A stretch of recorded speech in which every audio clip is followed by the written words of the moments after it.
அன்பர்களுக்கு வணக்கம். ஆன்மீக சிந்தனை மூலமாக தங்களை சந்திப்பதில் மிக்க மகிழ்ச்சி. அருணகிரிநாதர் நமக்கு ஏற்படக்கூடிய எல்லா வகையான நோய்களுக்கும் மருந்தாக ஒரு திருப்புகழை திருத்தணி முருகப்பெருமானிடம் பாடி அருளே இருக்கிறார்.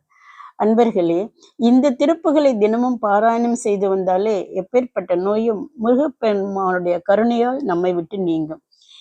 எடுத்த உடனேயே அவர் சொல்வது இருமல் என்கிற நோய். அது எப்போதும் எல்லாருக்கும் வரும். சீசன் மாறினா வரும், தண்ணி மாறினா வரும். இப்படி அதுக்கு கணக்கே கிடையாது. அடுத்து அவர் சொல்றது முயலகன் அப்படின்னு சொல்லக்கூடிய வலிப்பு நோய், அப்புறம் வாத நோய், எரியும் குணமுள்ள மூக்கு நோய், அதான் இப்ப சொல்றமே சைனஸ் அது, அப்புறம் விஷ நோய்கள், நீரிழிவு நோய், சுகர், டயாபெட்டிஸ் அப்படிலாம் அப்பவே இருந்திருக்குது.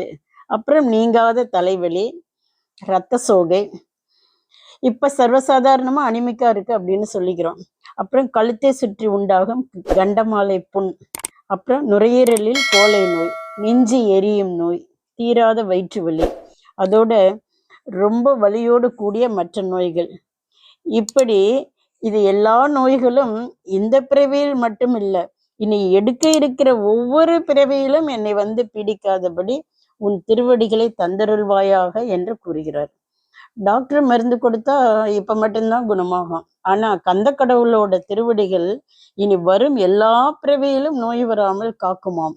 அருணகிரிநாதர் தன் பாடல்கள் எல்லாவற்றிலும் நமக்கு வேண்டியதை தந்தருள்வாயே வருவாயே என்றெல்லாம் முற்பகுதியில் கேட்டு விடுவார். பிற்பகுதியில் அவருடைய பெருமைகளை போற்றி பாடுவார். பொதுவாகவே சும்மா நம்ம கேட்டுக்கிட்டே இருந்தா, தெய்வமா இருந்தாலும் ஆமா எப்ப வந்தாலும் ஏதாவது கேட்டுக்கிட்டே இருப்பான், இவனுக்கு வேற வேலையே இல்லை என்று சலிப்பு வரும். அதையே அவர்களை பாராட்டி 2 வார்த்தை பேசினால் மனசு சந்தோஷமாயிடும் இல்லையா? அதுக்கு என்னங்க உங்களுக்கு இல்லாமல தந்துட்டா போச்சு என்று சொல்றோமா இல்லையா? அப்படித்தாங்க கடவுளும். இங்கு முருகனை எப்படி புகழ்ந்து பாடுகின்றார் பாருங்கள். முருகா, உன்னை எதிர்த்து போரிட வந்த கோடிக்கணக்கான அசுரர்களின் படைகளை உன் கூர்மையான வேளால் போரிட்டு வென்றவன் நீ. அநேக வீரப்பாட்டுக்களை பாடிக்கொண்டு வந்த கால பைரவரே, அவர் யாருன்னா உக்ரமூர்த்தியான சிவபெருமான் தான். அவரையே போர்க்களத்தில் நடனமாட செய்தவன் நீ.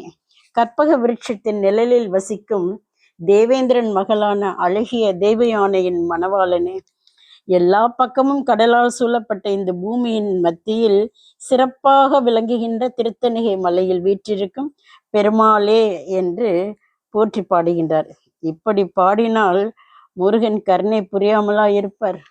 இருமலிரோக முயலகன் வாதம் எரிகுண நாசி விடமே, நீரிழிவு விடாத தலைவலி சோகை எழுகல மாலை இவையோடே, பெருவயிரிலை எரிகுலை சூளை பெருவலி வீறு முல நோய்கள், பிறவிகள் தோறும் என நலியாத படிவுன் தாள்கள் அருள்வாயே, வருமொரு கோடி அசுரர் பதாதி மடிய அநேக இசை பாடி, வருமொரு கால வைரவராட வடிசுடர் வேலை விடுவோனே, தருநில மீதில் உரைமுகில் ஊர்தி தரு திருமாதின் மணவாளா, சலமிடை பூவின்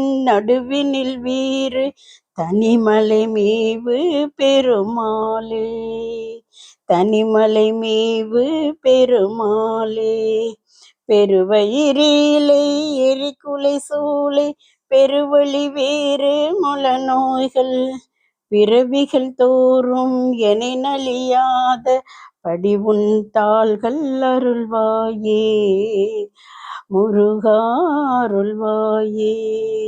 மீண்டும் சந்திப்போம். நன்றி.